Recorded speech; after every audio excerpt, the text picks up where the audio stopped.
Everyone welcome back to our channel. আমি সুস্মিতা চলে আসলাম আর একটা নতুন ইন্টারেস্টিং ব্লগ ভিডিওর সাথে। আজকে যাচ্ছি একটু ঘুরতে, তাই ভাবলাম তোমাদের সাথে একটু জাস্ট ব্লগ শেয়ার করি।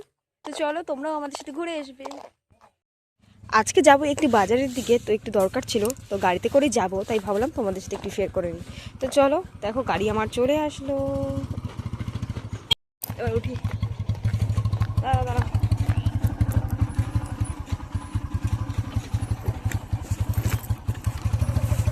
চলো।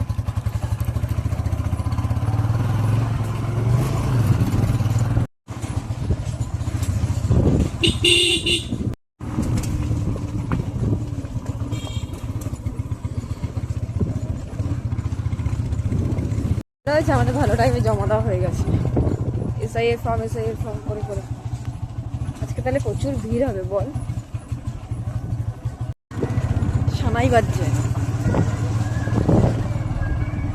পুরোনো দিনের গান চালিয়েছে বিয়ে বাড়িতে, বেশ ভালো লাগছে।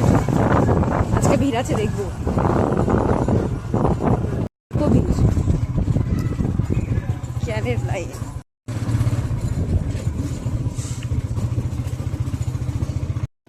এখন আমি চলে এসেছি বনগাঁ যশোর রোডের উপর। আর এই রোডটা দেখতে ভীষণই ভালো লাগে, আমার তো বেশ ভালো লাগে। তোমাদের কেমন লাগে অবশ্যই কমেন্ট করে জানিও। আর এই রাস্তাটা কে কে চেনে অবশ্যই কমেন্ট করে জানাতে ভুলো না। তো চলো আমাদের সাথে তোমরাও ঘুরে এসো। এখানে হাই স্পিডে গাড়ি চলছিল আর বেশ ওয়েদারটা বেশ ভালো ছিল, বেশ ভালো লাগছিল। তারপরে সমস্ত বাজারের সমস্ত কাজ মেটানোর আগেই আমরা চলে গেলাম একটা ফুচকা দোকানে, যেখানে গিয়ে একটু ফুচকা খেয়ে নেব। আর এই কাকু বেশ ভালো ফুচকা বানায়। এটা হচ্ছে মানে মণ্ডলপাড়ার ঠিক উল্টো সাইডে এই কাকুটা বসে, বেশ ভালো ফুচকা বানালো। আজকে ফার্স্ট টাইম খেলাম আর বেশ ভালো লাগছে। তো চলো এখানটা কারা কারা চেনো অবশ্যই কমেন্ট করে জানিও। আর রাস্তার পাশে এরকম দাঁড়িয়ে নিরিবিলি জায়গায় ফুচকা খেতে কিন্তু বেশ ভালো লাগে, আমরা একটা অন্য টাইম স্পেন্ড করছি। তো চলো, দেখতে দেখতে অনেক কথা বলা হয়ে গেল। আর ভিডিওটি ভালো লাগলে অবশ্যই লাইক কমেন্ট সাবস্ক্রাইব করে দেবে, আর ভিডিওটি প্রথম থেকে শেষ অবধি দেখবে। আর আজকে ভিডিওর শেষে আছে টুইস্ট, যে সবটা তোমাদের সাথে শেয়ার করবো। তো চলো, আসলে বললে চলে আমরা প্রতিদিনই বেরোই, আর আজকে একটু অন্যরকম।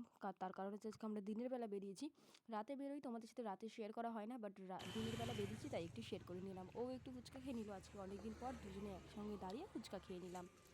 আর এই কাকুকে টাটা করে এবারও গাড়ি ঘুরিয়ে চলে যাব গাড়িতে উঠে বাড়ির দিকে। কিছু কাজ ছিল সেগুলো করব, বাট সেই দোকানটা বন্ধ, যার জন্য আর যে কোনো কাজ করা হয়নি। এবার যাব বাড়ির দিকে, এই রাস্তা ধরেই বাড়ি যাব। ফার্স্টে পেট্রোল পাম্প যেতে হবে, কারণ কি তেল ভরতে হবে। আর এই কাকুটা এখানে দাঁড়িয়ে আছে, হালকা হালকা রোদ, বেশ একটা অন্যরকম ভাইবস, বেশ ভালো লাগে। আর এখান থেকে কিন্তু আমরা অনেক ঘুরেছি, অনেক বিয়ের আগে ঘুরেছি, বিয়ের পর ঘুরছি। আর এই যে বড় বড় গাছে ঘুঁটে দিয়ে রেখেছে, এটা ভালো লাগে, কিন্তু রাস্তার পাশে এটা না করাই ভালো আমার মতে। চলে এসেছি পেট্রোল পাম্পে। পেট্রোল পাম্পে কিন্তু তেল ভরে আমরা বাড়ির দিকে চলে যাব। দোকানটা প্রথমেই বললাম আমরা যে কারণে এসেছিলাম বাজারে, সেই দোকান কিন্তু বন্ধ, যার কারণে আমাদের বাড়ি চলে যেতে হবে। আজকে কিন্তু অনেক দোকানপাট রয়েছে, মানে অনেক গাড়ি আজকে রয়েছে, অনেকটা ভিড় ছিল। তারপরে কথা বলতে চলে আসলাম বাড়ি। আর বাড়ি এসে আগে স্নানটা করে নিয়েছি, যেহেতু বাইরে ঘুরে ফিরে এসে আমার স্নানটা করতে বেশ ফ্রেশ লাগে। আর স্নান দান করে আমরা বাড়ি আস্তে আস্তে 11টা বেজে গেছে। আর বলাই যাচ্ছিল দোকানে আর জলের বোতলে জল আনতে, মানে ড্রামটা নিয়ে যায় যাতে একবারে জলটাও নিয়ে আসতে পারে। আর এখানে উঠোনে বসে সবাই রয়েছিল, যার কারণ হচ্ছে আমাদের বাড়িতে অনেক লোক, জয়েন্ট ফ্যামিলি, আর সবাই আমরা উঠোনেই বেশি থাকি। এখন তো শীতকাল, যার জন্য সবাই উঠোনেই বেশি থাকবো। আর দেখতে পাচ্ছ আমি স্নান দান করে হাতে ক্রিম নিয়ে দাঁড়িয়ে আছি, একটু রোদে দাঁড়ালে বেশ ভালো লাগে তার জন্যই। আর এখানে কিন্তু ঠাম্মার উনুনটা রাখা রয়েছে, আর পিছনে আমাদের পাটকাঠির যেই মাচাটা দেওয়া রয়েছে, ওটা পাটকাঠির মাচা রয়েছে, তাই তার সামনে একটু রোদ পড়ে। আর বাড়িতে এত গাছপালা, যে কারণে সেরকম একটা রোদ পড়ে না, তাই জন্য আমরা এখানটাতেই বেশি দাঁড়াই। আর সৃজা স্কুল চলে গেছে, এখানে সবাই দাঁড়িয়ে গল্প করছি। আজকে যেহেতু ও বাড়িতে আছে তাই জন্যই অনেক কাজ বাকি আছে। এখন স্নান দান করে আমি রান্না করতে যাব। সকালে একবার রান্না করে খেয়ে দিয়ে বেরিয়েছিলাম, এবার বাড়ি এসে আস্তে আস্তে এখন দুপুরবেলা রান্না করব। দুপুরবেলা রান্না করে একেবারে রাতের মতো রান্না করে ফেলবো, যাতে আমার পরে রান্না করতে না হয়। কিন্তু তারপরে তোমার দাদাভাই বলল যে না, রাতের জন্য রান্না করতে হবে না, আর এখন যা ভাত আছে ভাগযোগ করে খেয়ে নিই, রাতে আমাদের একটা নেমন্তন্ন আছে, ওখানে যাব, মানে এক জায়গায় হরিনাম হচ্ছে, সেখানে আমরা সবাই যাব। তো ভাবলাম ঠিক আছে তাহলে রান্না করবো না, তাই জন্য একটু রিল্যাক্স করা গেল, ঘরে গিয়ে একটু আমার মতো আমি কাজ করে নিতে পারবো। আর এখানে অনেকক্ষণ ধরে অনেক গল্প করছিলাম। আমরা কিন্তু সবসময় গল্পের মধ্যেই থাকি, সবটা তোমাদের সাথে শেয়ার করা হয় না, বাট আমি কিন্তু গল্পের মধ্যেই বেশি থাকি। সকালে কাজ বলতে সকালবেলা রান্না বান্না, ঘর গোছানো। আর ঘর না গোছানো থাকলে তো আমার একটুও ভালো লাগে না সে কারণে। আর এখন তো আমার ভীষণই ঠান্ডা লেগেছে। আর বাজার থেকে কিছু একটা জিনিস কিনে নিয়ে এসেছি, সেটা তোমাদের নেক্সট ভিডিওতে দেখাবো। একটা দোকান বন্ধ ছিল, বাট আরেকটা কাজ করে এসেছি। ওই দোকানে গিয়ে ভিডিও করতে আমার মনে ছিল না, বাট সেটা তোমাদের পরের ভিডিওতে দেখাবো। আর আমার ভিডিওটি যদি ভালো লাগে অবশ্যই লাইক কমেন্ট সাবস্ক্রাইব করে আমার পাশে থেকো। আর সমস্ত ভিডিও পেতে আর ভিডিও ফার্স্ট দেখতে আমার চ্যানেলটা সাবস্ক্রাইব করে রাখো, যাতে আমি ভিডিও দিলেই তোমরা ফার্স্ট দেখতে পাও। আর আমার ব্যাপারে কে কী জানতে চাও অবশ্যই কমেন্ট করে জানিও। আর চেষ্টা করি আমি তোমাদের সাথে এখন থেকে ডেইলি ভ্লগ দেওয়ার। দুদিন একদিন পর পর নয়, পার ডে আমি একটা করে ভিডিও দেবো আর একবার করে লাইভে আসবো তোমাদের সাথে গল্প করতে। তো ভাবলাম তোমাদের সাথে মেশাটা আমার সবথেকে বেশি দরকার। তোমাদের সাথে মিশলে আমার অনেকটা বেশ ভালো লাগবে, আর অনেকটা ইন্ট্রোডাক্ট হয়ে যাবে তোমাদের সাথে আমার। যেহেতু এখন শীতকাল পড়ে গেছে, তো ভাবলাম আমি তো উঠোনেই থাকি আর আমার ঘরে তো সেরকম একটা নেটও পাই না, তাই জন্য ভাবলাম তোমাদের সাথে আমি অনেক অনেক গল্প শেয়ার করব, অনেক অনেক মজা দিতে চলে আসব।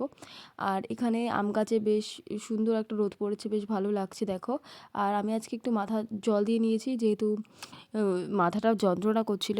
আর বাইরে না বেশ রোদ ছিল, ঘরেই ঠান্ডা কিন্তু বাইরে বেশ রোদ। আবার শীতে কিন্তু রাত্রে হলে শীতে বাইরে ঠান্ডা লাগছে। আর এখানে বড়দা ছিল, বড়দি ছিল, আমার বড় ভাসুর বড় জা, সৃজা, তারপরে বলাই ছিল, সবাই এখানে গল্প করছিল। একটু পরে ছোটো কাকিও চলে আসবে, অনেক গল্প করব আমরা এখানে দাঁড়িয়ে দাঁড়িয়ে। আর কি কি গল্প করছি তোমরা কি শুনতে চাও? তোমাদেরকে শোনাবো, একটু পরে শোনাচ্ছি, দাঁড়াও। ওখানে এখন ছোটো কাকি আসে, তোমাদের যেটা বললাম ছোটো কাকি আসবে সবার সাথে গল্প করতে। বলছি না, আমাদের বাড়িতে জয়েন্ট ফ্যামিলি, দেখো আমরা কত লোক।